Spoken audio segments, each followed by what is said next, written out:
I'm going to show you how to tie the Improved Uni Knot. This is my go-to knot for braided line. It's super strong, if not the strongest braided line knot. You go through the eye of the hook once, go through the eye of the hook again. As you know, braided line is super slick. This through the eye twice is what creates a little bit of extra friction and keeps that knot from slipping on itself and coming undone. Create your loop. Go through the loop 5 times. With this cord, I'm only going to go 3 times. That way we can form it properly.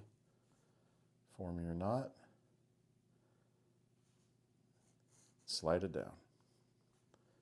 Here's your Improved Uni.